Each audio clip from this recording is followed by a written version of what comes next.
l'été dernier à Jazz à Vienne. Mais avant cela, j'aimerais vite signaler la tournée de Jackie Terrasson, notre ami Jackie Terrasson, qui était venu, vous vous en souvenez peut-être, accompagner spontanément Diane Reeves dans notre studio le jour où nous avions eu un piano. Donc Jackie est en tournée, comme vous pouvez le voir, dans les jours qui viennent, avec Ugonna Okego et Léon Parker. Voilà, bon, autre pianiste, donc maintenant c'est Antoine Hervé que nous avons filmé à Jazz à Vienne avec son groupe, et Antoine Hervé qui nous fait le plaisir d'être avec nous sur le plateau. Bonsoir Hervé Antoine. Bonsoir, Philippe. Tu vois, je me trompe déjà dans les noms. Je suis troublé, mon cher Antoine, non pas par votre musique qui est magnifique, mais par vos chaussures. Alors on va peut-être tout de suite faire un gros plan sur vos chaussures, qui sont quand même tout à fait exceptionnelles. C'est facile de jouer du piano avec des pompes comme ça? Oui, c'est des pompes qui permettent de conserver le tempo, d'avoir une bonne assise sur l'estrade. Ok, enfin bravo pour cette élégance inouïe. Alors, vous êtes un habitué de l'émission, Antoine, même si vous ne le savez pas. On vous a déjà vu il y a quelques années dans Jazz 6, dans un film qui était consacré à l'ONG, à l'époque où vous en étiez le directeur musical. Et puis on vous a revu plus récemment au Parc Floral de Paris. Avec le trio, oui. En trio. Et donc ce soir de nouveau vous êtes la star de Jazz 6 avec le groupe. Alors parlez-nous un peu de ce groupe et des musiciens qui le composent.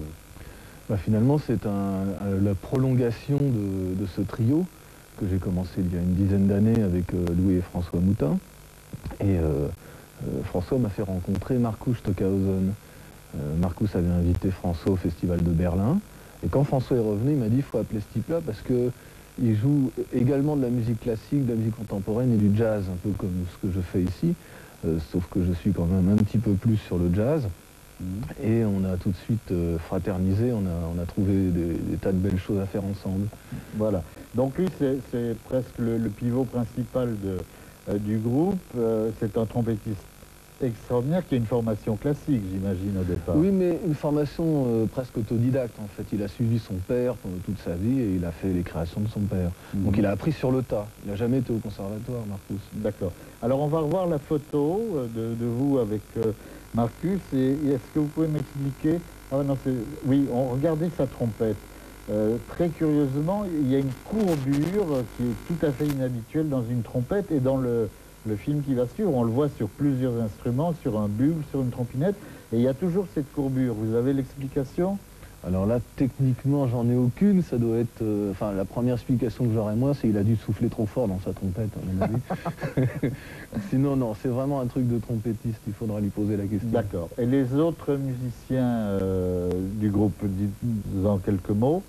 Ben, il y a eu la rencontre aussi avec Lynn Lemart, qui est un bassiste formidable, qui a été découvert par François Jeannot, et que Andy m'a présenté, Andy Emler. Et puis également Arnaud Franck, ce percussionniste, qui m'a été présenté par Paco Seri. Donc ça fait vraiment un très bon groupe, très groovy, et avec qui on a beaucoup de plaisir, parce qu'il y a une partie africaine, disons, swing, très forte, et la partie Markus Stockhausen, qui est plus de tradition européenne. Et c'est le mélange des deux qui m'intéresse. D'accord. Et comment vous avez fait pour réussir à séparer les frères Moutin? Parce que les frères Moutin, on les voit toujours ensemble. Je crois qu'ils étaient avec vous au Parc Floral. On les a filmés en compagnie de Martial Solal. Et là, il n'y en a qu'un. Alors là, il n'y en a qu'un à Vienne. Je crois que François, ce jour-là, était en création avec Michel Portal à Paris. Et il nous arrive de jouer avec Linley ou avec François, selon. Ok. On va voir aussi une autre photo. Avant, je vous pose la question. Vous faites beaucoup vous bougez beaucoup en scène et vous faites beaucoup de grimaces. On devrait voir une photo qui prouverait que je ne vous mens point. Est-ce que vous souffrez, regardez, hein, est-ce que vous souffrez de la même maladie que Keith Jarrett? Alors ça, j'aimerais beaucoup, oui, ce genre de maladie, absolument. Non, oui, c'est vrai, je fais beaucoup de grimaces, ça fait beaucoup rire mes enfants et quelques amis aussi, mais c'est naturel, non, j'ai pas... D'accord. Alors, le soir où vous êtes passé à Jazz à Vienne, vous ouvriez le spectacle, si l'on peut dire, pour le groupe Légende 97, qu'on verra bientôt dans Jazz 6, avec Eric Clapton, David Sanborn et tout. Et donc, il y avait ce soir-là à Jazz à Vienne 10 000 spectateurs dans les arènes. Je ne sais pas combien vous en aviez attiré, c'est peut-être vous qui aviez attiré les 10 000 spectateurs. Est-ce que vous avez souvent eu l'occasion de jouer devant 10 000 spectateurs? Pas souvent, non. Il m'est arrivé une fois 50 000, ouais. C'est très impressionnant, mais... 50 000, c'était dans quel l'inauguration avec Quincy Jones, l'inauguration de la Bastille, de l'Opéra Bastille au bicentenaire, avec l'ONG. Bon, quand on joue comme ça devant une foule immense et chaleureuse, parce que vous les avez mis dans votre poche très très vite ce soir-là, et c'était pas évident. Hein, ils étaient peut-être venus en partie attirés par des Eric Clapton. Voilà. Est-ce que ça porte les artistes? Oui. Énormément. Chaque chose prend une proportion énorme, on a un retour. En plus, c'est une arène, donc le son est répercuté. Et on sent vraiment un public très puissant, quoi. Il y a un retour d'énergie extrêmement puissant. C'est très agréable. D'accord. Dans le concert qu'on va voir dans quelques instants, vous jouez, la plupart des thèmes sont de vos propres compositions. Mais j'ai remarqué à un moment, vous jouez Cocaine, qui est un thème d'Eric Clapton. Alors c'était quoi? C'était pour essayer de vous faire repérer par le chef? C'était une manière de saluer l'artiste qui allait vous suivre? Quelle est l'explication? C'était un clin d'œil, une manière de passer le relais, et puis ça a bien fait rire les musiciens d'Eric Clapton. Et le public aussi qui a reconnu au bout d'un moment et qui s'est mis à chanter avec nous. C'était très beau ça, j'ai bien aimé ce passage. Ok.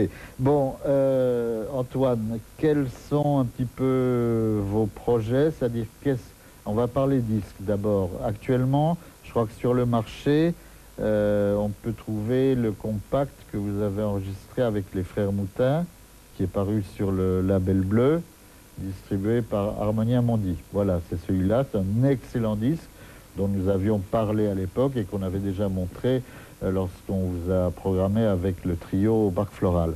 Il y a quoi d'autre? Je crois qu'il y a 2 projets là. Bah oui, en préparation, donc le disque de ce quintet qu'on va voir tout à l'heure, avec les Frères Moutin, Marcus Stockhausen et Arnaud Franck. Et puis un autre, alors ça a été enregistré au Duc des Lombards live, là, en mois de novembre, avec un très beau son, par Simon de Rasse. Et puis, bientôt, Mozart la nuit. Je pense que le disque aura un titre un petit peu différent. Il y aura Mozart toujours. Et c'est avec une centaine de choristes et le quartet. Frères Moutin, Marcus Stockhausen. Alors on va voir des photos. Donc ça c'est Mozart la nuit qui a été donné quoi, au théâtre de Suresnes. Au théâtre de Suresnes et à Sceaux, aux Gémeaux. Voilà, on va revoir parce que les choristes, on va voir une autre image. Voilà, les choristes sont tous en pyjama. Ils sont en pyjama, absolument. C'est une mise en scène de Laurent Pelli. Et quand je lui ai annoncé Mozart la nuit, tout naturellement, il a mis les choristes en pyjama. D'accord. Et c'était des photos de Dan Ocan. Voilà, qui a eu la très grande gentillesse de nous autoriser à montrer ces 2 images. Donc, finalement, vous avez des projets un peu pas dans tous les sens, ça aurait l'air péjoratif, mais enfin, je veux dire, vous ne restez pas cantonné à une formule, vous essayez beaucoup de choses. J'ai besoin de changement, j'ai besoin de changer d'air, d'être stimulé par des nouvelles formes en permanence. Oui. Ok. Antoine, est-ce que ça vous ferait plaisir de voir la tête que vous aviez quand vous étiez jeune? Non, mais je sais que vous allez le faire quand même. Regardez, vous n'avez pas honte? Oh, mais non, c'est bien, c'est mignon. Si j'en voyais un comme ça aujourd'hui, j'essaierais peut-être de lui donner un coup de main, je sais pas. Ok. Bon, et puis je crois qu'on va pouvoir vous écouter dans 2 endroits dans les semaines qui viennent. Oui, il va y avoir à Quévin, à Lorient, les Caprices de Morgane avec des cornemuses, bombardes, bagadou, bretons, etc. Il va y avoir le 28 mars en trio à Vernon, l'espace Philippe Auguste. Et puis également en avril, je crois le 2 avril, avec Didier Lockwood en duo à Rochefort. Et puis le 22 avril à Toulouse en solo. D'accord. Alors je crois qu'on sait tout de vous maintenant, donc on va regarder tranquillement le film de Bruno Hulin. C'est donc le groupe d'Antoine Hervé. filmé à Jazz-à-Vienne 1997. Antoine, merci. Vous l'avez déjà vu ce film ou vous allez le découvrir? Alors je l'ai déjà vu et j'ai beaucoup apprécié, c'est vraiment bien filmé, c'est un plaisir. Et puis je voudrais signaler aussi qu'aujourd'hui, puisque nous sommes le 20 janvier, il est quand même 1 h du matin, oui. C'est mon anniversaire. Alors bon, vous avez quoi, 70 ans? Quel âge avez-vous? 39. J'ai pas encore 40, vous les faites pas, pas mal. Tant mieux, merci. Comme quoi le jazz conserve. Le jazz conserve. Ok, ben, très heureux anniversaire Antoine. Merci beaucoup. Ravi, on ne le savions pas. Ça tombe bien. Bravo, maintenant on vous écoute.